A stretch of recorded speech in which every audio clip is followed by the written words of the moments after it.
తెలంగాణ ఇచ్చేయాలని నిర్ణయించుకుని తెలంగాణ ఇచ్చేస్తే ఆంధ్రాలో కోపం వస్తుంది కాబట్టి ఆంధ్ర వాళ్ళ కోపం చల్లార్చడం కాదు, ఆంధ్ర వాళ్ళ ఎమోషన్ డైవర్ట్ చేయాలి ఇక్కడ.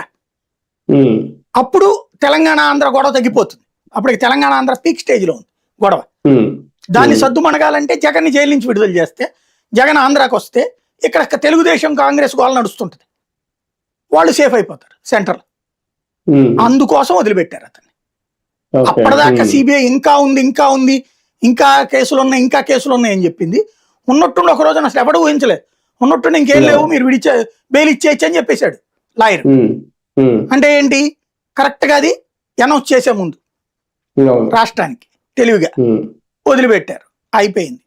జగన్ ఇంతకాలం అనుభవించా, ఎందుకు నాకు ఈ కర్మ, ఇన్ని రోజులు దర్జాగా గోల్డెన్ స్పూన్ బేబీ లాగా పుట్టినోడిని పెరిగినోడిని, ఈ కర్మ నాకెందుకని వదిలేసి వెళ్ళిపోవచ్చుగా రాజకీయం, లేదా బీజేపీలోనే చేరిపోవచ్చుగా పోయి, లేదా కాంగ్రెస్ ని పట్టుకోవచ్చు, లేదా అప్పుడే చంద్రబాబు నాయుడు కలిసి ఏదో మంత్రి పదవి ఇవ్వండి సార్, మీ దగ్గర కోట్ల సూర్యప్రకాష్ రెడ్డి ఉన్నాడు కదా, అట్లాగే ఇదివరకు నేదురుమల్లి రాజలక్ష్మి గారు కూడా ట్రై చేశారంటారు వీళ్ళ దగ్గర, అట్లాగా ఉంటారు కదా, ఏదో ఒకటి పడి ఉంటాను నేను కూడా, లేకపోతే ఇప్పుడు ఎన్టీఆర్ గారి కొడుకుల్లాగా ఓ ఎమ్మెల్యే పదవి బాలకృష్ణ ఎట్ట తీసుకున్నాడు, అట్లా ఏదో పదవి ఇచ్చేయండి సార్, నేను కూడా ఉంటానని చెప్పచ్చుగా, మా నాన్న మీరు ఫ్రెండ్సే కదా అని. సరే, వీళ్ళకి ఎట్టాగు కడపలో గెలిచే సీన్ లేదు, పులివెందులు గెలిచే సీన్ లేదు,